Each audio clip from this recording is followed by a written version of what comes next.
climate action plan. And that's why being there, I think, was so important. And what we're doing here is so important.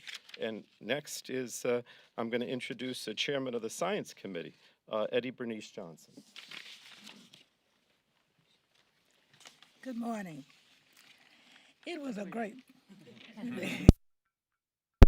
great pleasure to be able to see the rest of the world assembled through representatives to address climate change on this planet. And I'm grateful to Speaker Pelosi for carrying the delegation. And I felt very good to be there because without the U.S., we would have looked as if we'd forgotten that we're on this planet. I chair the Science, Space, and Technology Committee, and we will continue our work using sound science and using the technologies to address the issues. We would be very derelict as a nation to pretend that this is not reality, to pretend that we can lead everywhere else but not in climate change, when that is the most critical issue facing this planet that we have started to realize. So we will continue our work. We will continue to use the technologies that are available to us for the research, and we will also make sure that many jobs are created as we look into the technologies that are available to us. My second committee is transportation. We're looking at every area in that committee as well to make sure that we are not missing a step. Our prayer is that the Senate will recognize the House has taken some leadership. I will now present to you Mr. Raul Gahava, who is Chair of the Natural Resources. Thank you, Madam Chair. I also want to acknowledge and thank very much Speaker Pelosi for putting the delegation together.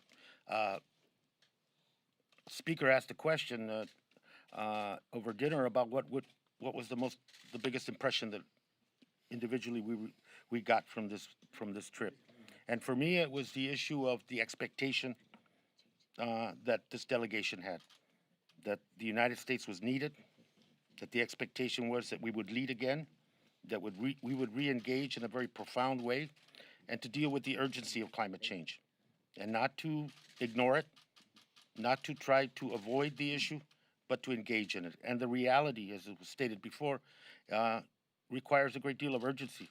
It's not only an issue of survival for species and for human beings. It is an issue that deals with the economics and the future of generations in this country. And this visit, I think, reaffirmed for me the fact that we have a role, a principal role, in the fight against climate change and changing the dynamics that we see before us right now. The fact that this administration has chosen not to is not either the will or the desire of the American people. And I think our presence there reaffirmed that we're still in it, and that we brought to that the will and the opinion and the sense of the American people, that this is a consequential issue, climate change, that it is urgent, and that we must take steps. And every committee and this caucus is committed to that end. And I look forward to the work ahead, and I also look forward to the fact that we will thrust ourselves back into a leadership role internationally that deals with this question, provides leaderships, and provides the moral imperative for everyone to do something about it. Thank you. And let me introduce the chair of the Select Committee on Climate Change, Chair Castor. Thank you. Good morning. I'm Kathy Castor of Florida. I chaired the House Select Committee on the Climate Crisis. You know, all across America and across the globe right now, young people are demanding climate action. I want them to know that we hear you and we intend to take bold, creative action to confront the climate crisis. We're running out of time. And as President Trump and Majority Leader McConnell in the Senate undermine our efforts to tackle the climate crisis, we went to Madrid, led by Speaker Pelosi and this fantastic delegation, to let the world know that the United States of America is still in. Local communities, states, academic institutions, scientists, everyday Americans are working to tackle the cost of the climate crisis.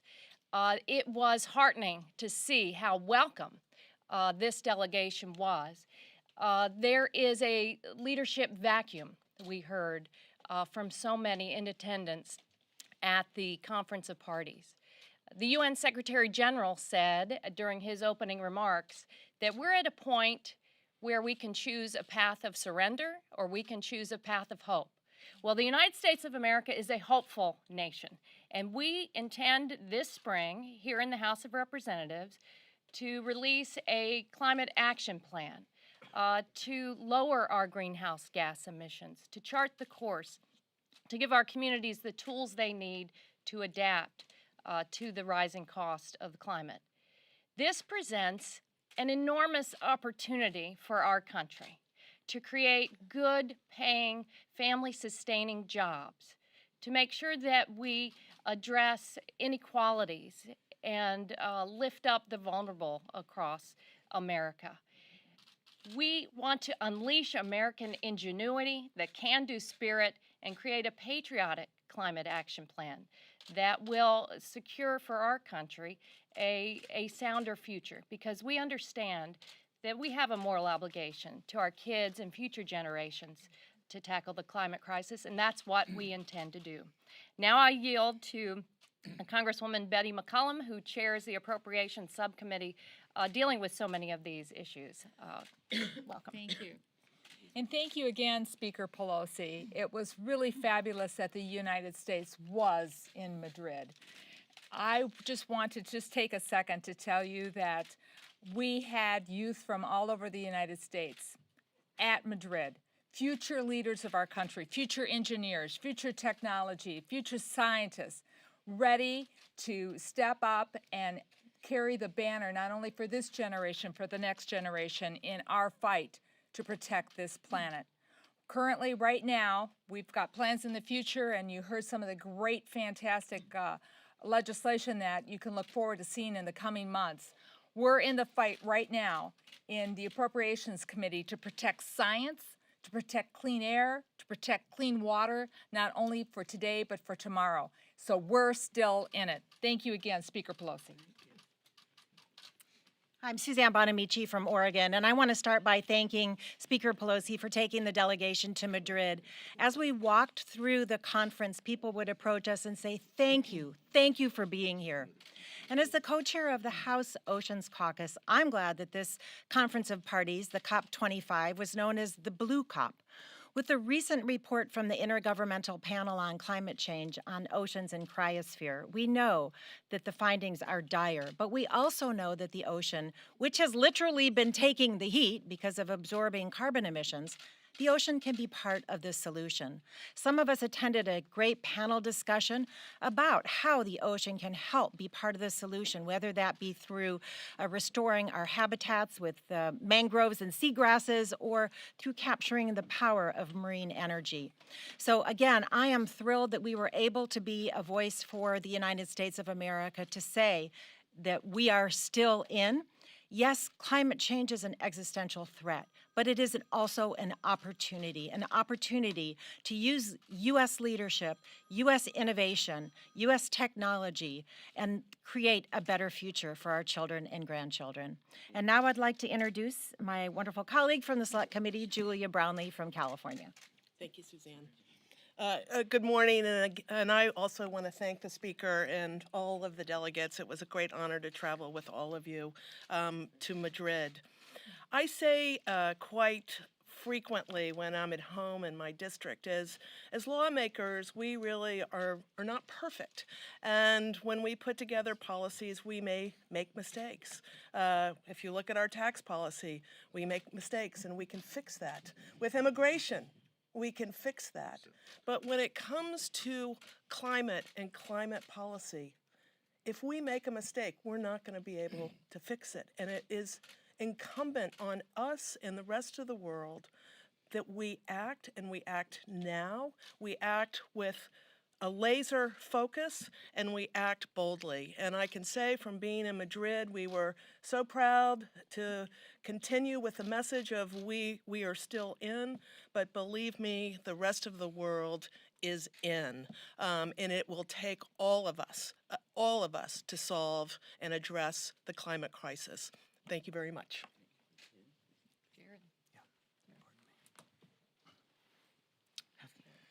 Thank you. I'm Jared Huffman, and I was pleased that it's more than just the House of Representatives and our allies in the Senate who are still in. This is the Blue COP, the Blue Climate Conference, and as chair of the Water, Oceans, and Wildlife Subcommittee, I was so pleased to see that American NGOs are at the forefront of leadership, even though this administration isn't leading on oceans or anything else right now. American NGOs are partnering with climate vulnerable nations to tackle this forgotten dimension of climate change, the oceans. And of course, we know that it's more than just rising sea levels and coastal storms. It's ocean acidification, it's deoxygenation. And yet, when the U.S. joins them in a leadership mode on this issue, there's so much that we can do to protect and restore mangroves and salt marshes and seagrass. And the great thing about that is that doing so will also make our coastal communities much more resilient to help adapt to climate change. So I'm looking forward to rejoining the world community and leading on climate change with that new focus on oceans and coastal resiliency. Thank you, Speaker Pelosi.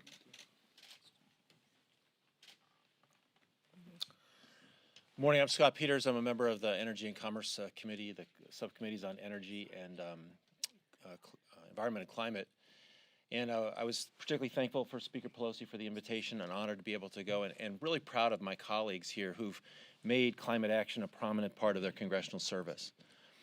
One of the things I heard yesterday and what I notice increasingly from our colleagues on the other side of the aisle is this notion that we should go slow on climate action because if India and China don't act, we won't solve the problem.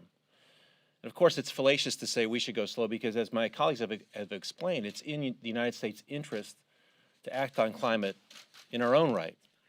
But if you got a problem with other countries, you got to be in it. You got to show up in Madrid. You got to show up next year in Scotland, and you got to talk to them because it's absolutely true. We can't solve this on our own.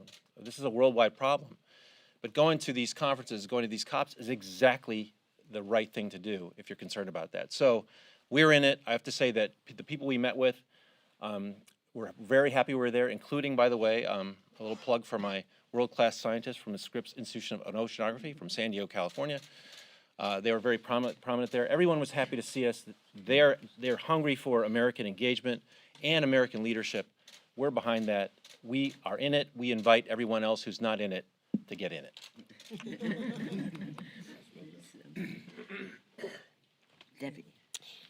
I'm Debbie Dingle. It was an honor to be on this trip, and I want to first say that the speaker's presence there told the world that the United States was there. She was a leader that everybody respected, and it was a very important message for people who are feeling a void in our leadership. So thank you, Madam Speaker. I'm just going to say a couple of things very quickly. One is we can't do this without bringing us all to the table. While it was wonderful to meet the United Nations General Secretary, whose wisdom was incredible, to meet with other world leaders, the people that made the difference were the NGOs, the young kids, the environmentalists who are desperate to win, to do something that's going to make a difference. And we're only going to do that if we're all at the table. So we come back and know the importance of bringing labor, that young people need to know that there are many of us that are committed to working and getting this done. Before we left, we took a cornerstone of the bill that Kathy and Frank, as chair of the Energy and Commerce Committee, talked about, but we introduced a 100 by 50 bill that has more than 150 co-sponsors already. People are going to make this work. And the other part that for me, it was the Blue COP, but I had the opportunity to talk to people about transportation, and I wouldn't let anybody forget transportation, but we are almost 30% of the problem and we're committed, we have to stay at the forefront of innovation and technology. We're not going to let China or India or any other country get it. We're going to stay at the forefront of it. It's a competitive issue, it's a job issue, and it's our future generations. It was a great trip. Thank you, Madam Speaker. And now I turn it over to Rep. Mike Levin.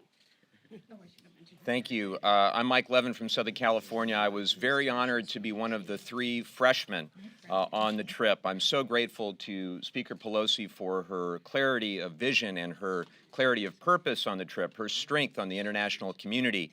Running for Congress, we were often encouraged, know your purpose. And my purpose as a clean energy advocate and an environmental attorney was to come to Washington and be able to address the climate crisis. I'm so incredibly grateful to get to serve both on the Select Committee on the Climate Crisis and the House Natural Resources Committee. And I thank the chairs of those committees, Kathy Castro and Rahul Grijalva, for, as a freshman, allowing me to demonstrate leadership and to introduce legislation and to work on this great and ambitious climate action plan that we'll soon be releasing. I'm absolutely committed to working with my colleagues on both sides of the aisle to address this issue. And as my colleague and friend from San Diego, Scott Peters, has said, usually we don't have to travel very far in Southern California to find the world's greatest climate scientists.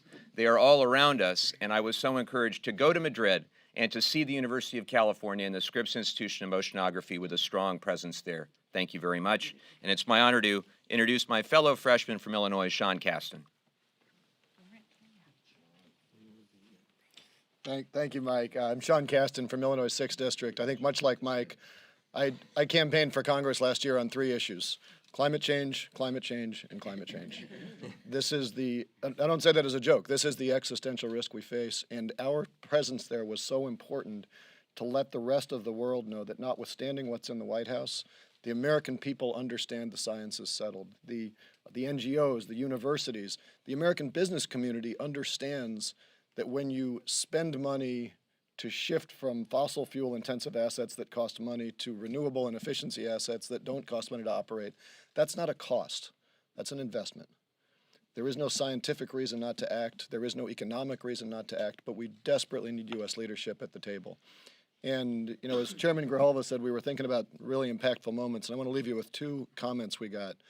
The president of the Maldives, who is, you know, several feet of ocean level rise away from losing her entire country, said that we can either choose to give up or we can choose to fight, and we do not intend to give up.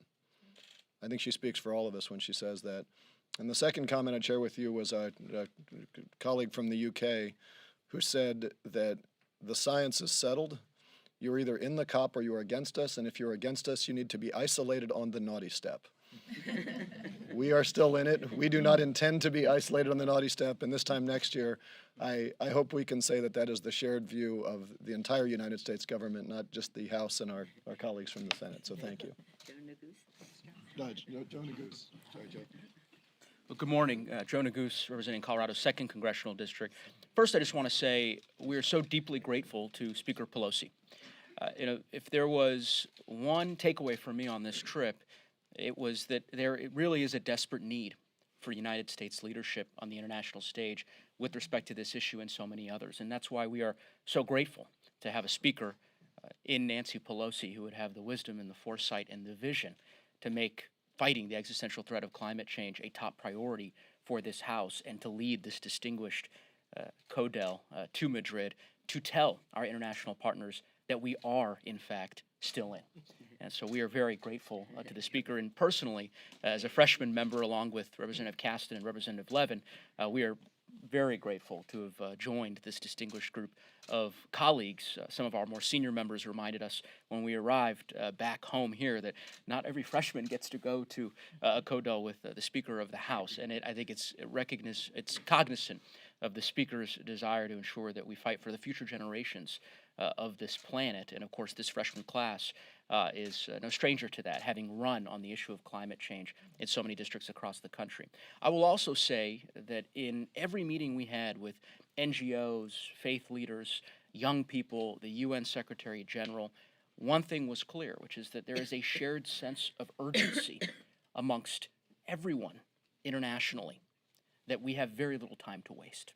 We must press forward with bold, comprehensive action to protect our planet, which is precisely what we intend to do under the leadership of Chairwoman Castor, who's set out an expedited timetable to have the recommendations to the full House, where ultimately the distinguished chairman and chairwomen behind us will then take up the important legislative work ahead. So again, I am grateful to the Speaker, and with that, I've never introduced a senator before, so I will. I want to make sure that I provide an ample, very ample introduction of one of my favorite senators, and as I said to him, one of my wife's favorite senators as well, who has been fighting on this issue long before many of us arrived in Congress, and that is Senator Sheldon Whitehouse. We thank you for your leadership. Thank you, Joe. I'm one of Joe's top 100 senators. As a senator from the Ocean State, it meant an enormous amount to me to be able to go to the Oceans COP and participate. But it also meant a lot to me to be a part of and add a little bicameralism to such a powerful congressional delegation. The Speaker of the House, 4 committee chairmen, and a large array of members of the House who are deeply, deeply committed to this issue.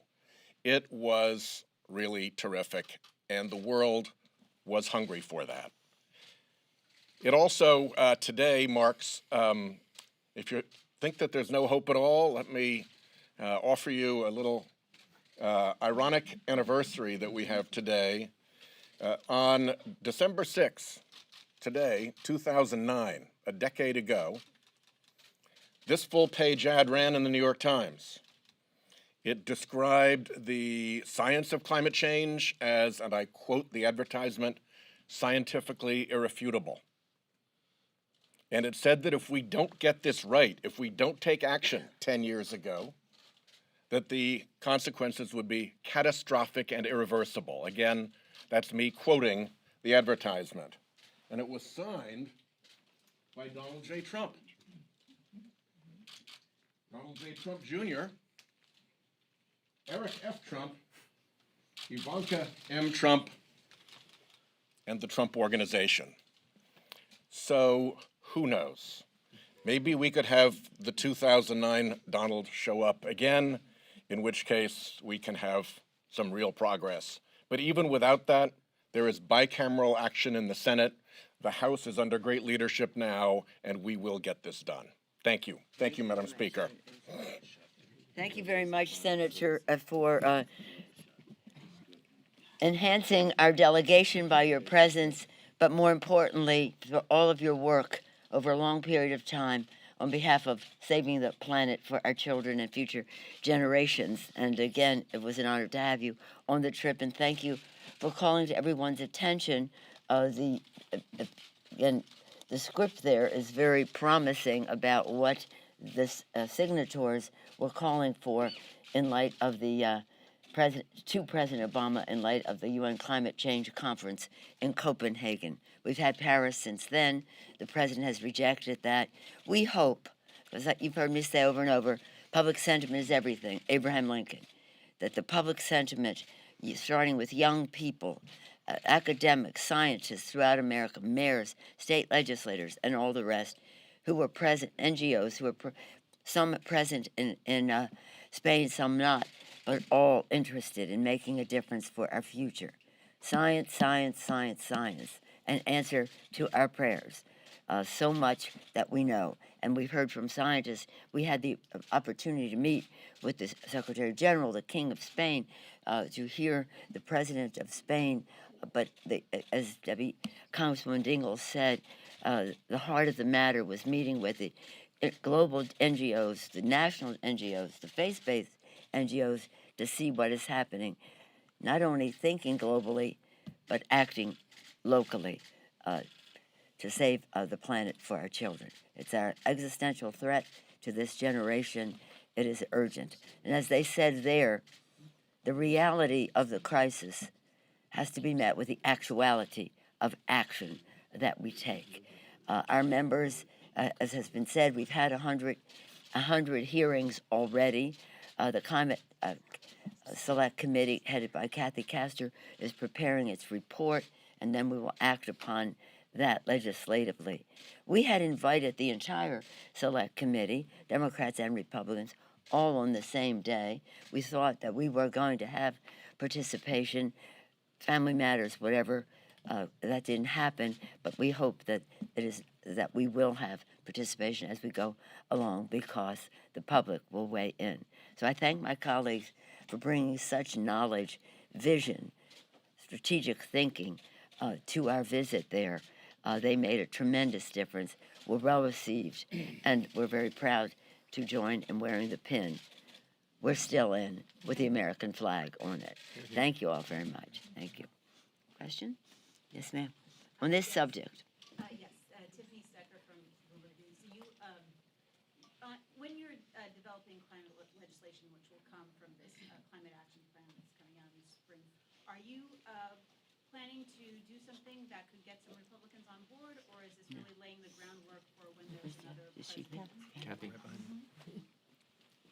Yes, if you've been following the work of the Select Committee, you will have seen that there are many areas of bipartisan interest to act on, whether that's in the agricultural sector, the difficult to decarbonize industrial sector. There is great bipartisan interest on controlling methane emissions that are particularly damaging to the climate.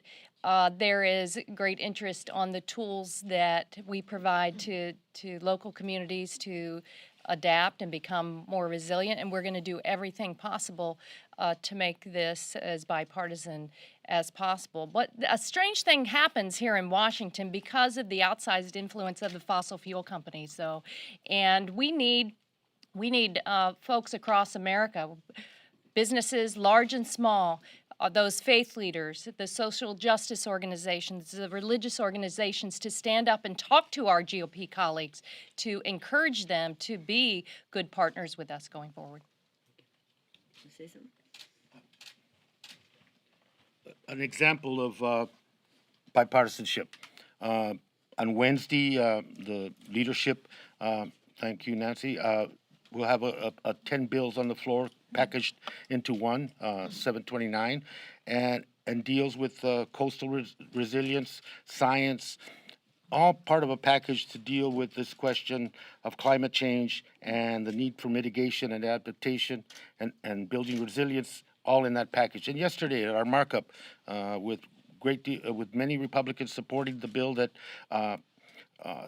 was brought forth that had to do with establishing additional wilderness areas, Ms. Dingell's bill. Again, I think that there is opportunities there, and the pieces of legislation that will be coming forth will not only will provide an opportunity for our Republican colleagues to join in as they have on some other pieces of legislation, but whether they join in or not, I think the importance that the speaker just made is that we need to move forward, and but the opportunity will be there. Just also the ocean issues tend to be bipartisan. The Coast Research Act to address ocean acidification, for example, which the House already passed, bipartisan. Could I just quickly, I just want to make one comment. We are absolutely going to try to be as bipartisan as possible, but I want to remind you of that president of the Maldives. She does not care whether or not we passed bipartisan legislation. She cares that we act. And so we will do the right thing. But for me personally, I'll be led by Winston Churchill's advice that the time for baffling half measures has come to a close. We've entered an era of consequences. I just want to ask, are you committing to doing major climate legislation after the Select Committee reports this spring? Should we expect that ahead of next year's election?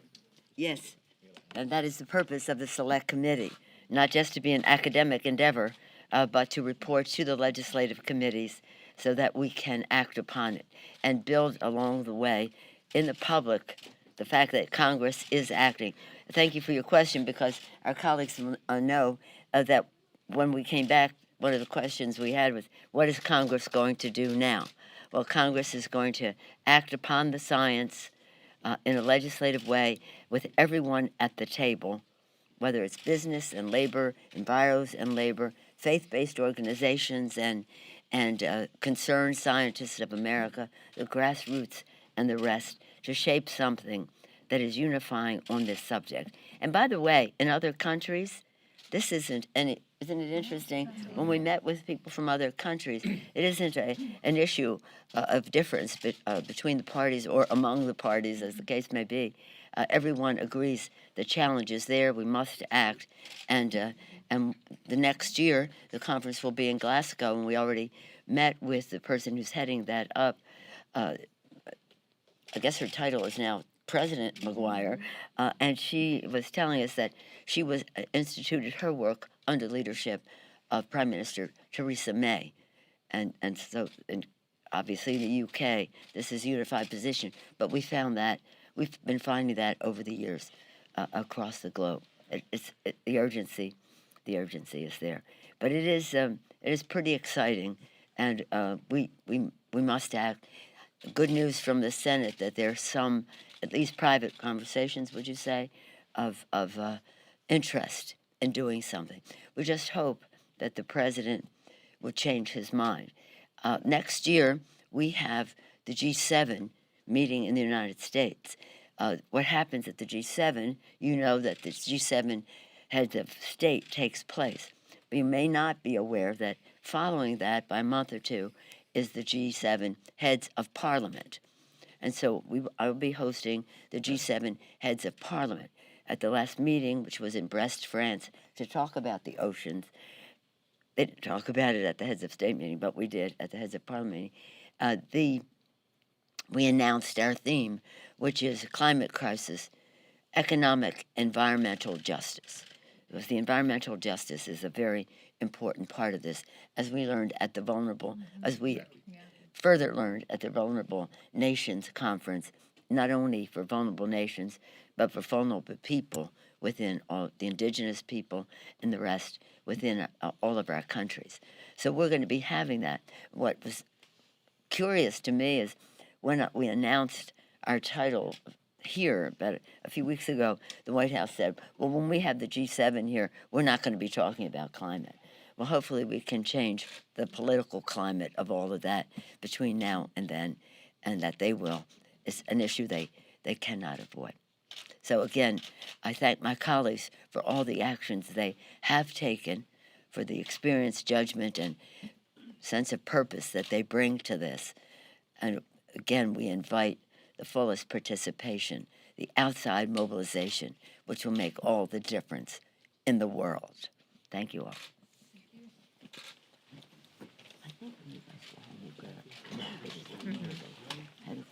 Starting to appreciate the quality of work we have at Levin.